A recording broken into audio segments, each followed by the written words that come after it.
आज की वीडियो में हम बात करने वाले हैं 100% फेटल डिसीज़ रेबीज़ के बारे में और साथ में बात करेंगे कि इमीडिएटली हमें क्यों एक्ट अप करना है। उससे पहले हम बात करने वाले हैं कि कौन कौन से एनिमल हैं जिसके केस में हमें रेबीज़ वैक्सीनेशन लेना है और किस किस में नहीं लेना है, किस किस में टीटी लेना है।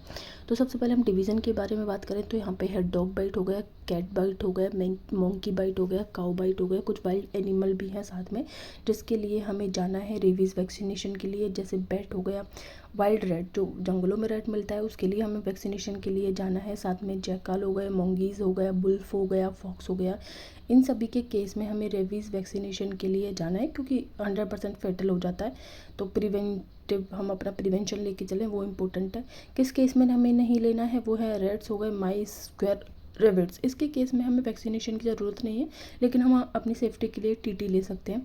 उसके अलावा हम कैटेगराइजेशन के बारे में बात करेंगे तो WHO के इसकी 3 कैटेगराइज हैं। कैटेगराइजेशन फर्स्ट जहाँ पे उसने आपको केवल टच किया था, लिक किया है, लेकिन कोई ब्रोकन स्किन वगैरह, वुंड वगैरह नहीं था, ना कोई स्किन ब्रेक था, ना कोई ब्लीडिंग थी। तो उस केस में हमें रेबीज़ वैक्सीनेशन की ज़रूरत नहीं है और ना ही साथ में हमें इम्यूनोग्लोबिन की ज़रूरत है। उसके अलावा हम 2 और कैटेगरीज़ के बारे में बात करेंगे। तो सबसे पहले उसके बाद हमारी आती है कैटेगरी सेकंड जहाँ पे उसने हमें या तो अपने नाखून से स्क्रैच कर दिया, एब्रेजन कर दिया लेकिन कोई ब्लीडिंग वगैरह नहीं हुई, या निबलिंग कर दिया है, मतलब कि कोई ब्रोकन स्किन प्रेजेंट थी उसको लिक कर दिया, निबलिंग कर दिया, तो उसके केस में हमें रेबीज़ के लिए जाना है, 100% जाना है। और उससे पहले हमें अपने वुंड को वॉश करना है जहाँ एब्रेजन है 15 मिनट रनिंग वाटर से। उसके बाद कैटेगरी थर्ड जो सबसे सीवियर होती है, सीवियर एक्सपोजर होता है, सिंगल या मल्टीपल ट्रांसडर्मल बाइट्स हैं या स्क्रैच हैं, वहाँ से ब्लीडिंग हो रही है, स्किन ब्रोकन थी उसने वहाँ लिक कर लिया है, सैला भी हमारा सलाइवा है उसके उससे कंटामिनेशन हो गया या म्यूकस मेम्ब्रेन का कंटामिनेशन हो गया, तो उसके केस में हमें 100% रेबीज़ वैक्सीनेशन लेना है। कैटेगरीज थर्ड सबसे फेटल होती है इसलिए अपने आप को प्रिवेंट करके चलना है।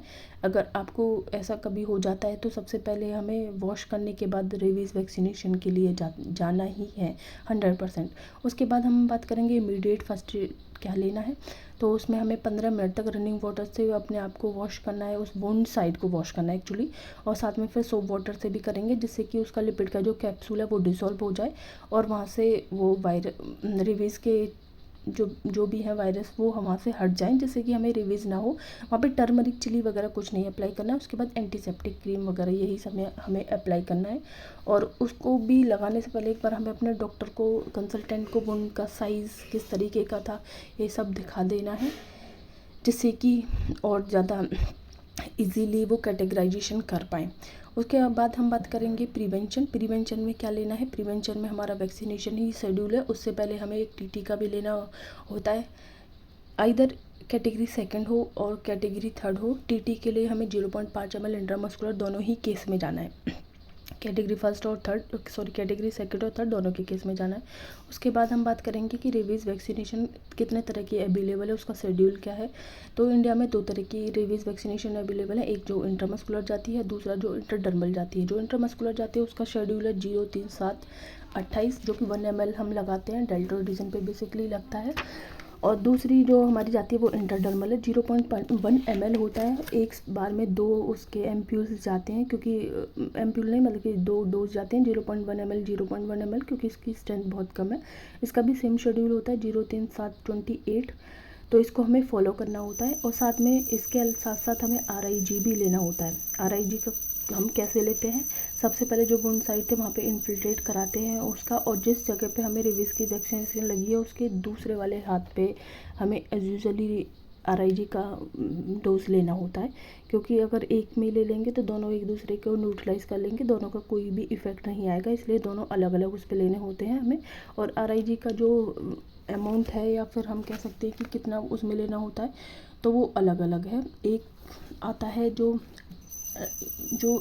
इक्वेटेड होता है, शायद मैं इसको गलत प्रोनाउंस कर रही हूँ, वो 40 इंटरनेशनल यूनिट पर केजी जाता है। और जो हमें हॉर्स से ड्राइव होता है HRIG वो 20 इंटरनेशनल यूनिट पर केजी जाता है। इसके अलावा कॉमन मिथ के बारे में बात करेंगे तो जैसे कि कुछ लोग कहते हैं कि घर वाले कुत्ते ने काट लिया तो उसके केस में हमें वैक्सीनेशन की ज़रूरत नहीं है, ऐसा कुछ नहीं है, वैक्सीनेशन की हमें ज़रूरत होती है। वार्निंग साइन हमें क्या क्या देखने को मिलते हैं रेबीज़ एनिमल में, जैसे एक्सेसिव सेलिब्रेशन हो गया, एग्रेसिव बिहेवियर हो गया, निकलने में उसको बहुत ज़्यादा डिफ़िकल्टी हो रही है, उसका अनयूजुअल बिहेवियर, तो ये वार्निंग साइन है रेबीज़ के। उसके बाद हम बात करेंगे कि कंक्लूज़न क्या निकल के आया है हमारे इसका। सबसे पहले अगर कहीं पे काट गया है, कुछ भी है, इवन उसने स्क्रैच कर दिया है, तो सबसे पहले उसको रनिंग वाटर से हमें वुंड को इमीडिएटली वॉश करना है, सोप वाटर से भी वॉश करना है। उसके अलावा हमें अपनी रेबीज़ वैक्सीनेशन लेनी है, टाइम पर लेनी है। 0 को फर्स्ट डे पे ही लेना है, जो थर्ड डे वाला है उसको थर्ड डे पे ही लेना है, और RIG को इन 0 से लेकर 7 दिनों के बीच में लेना है। Vaccination complete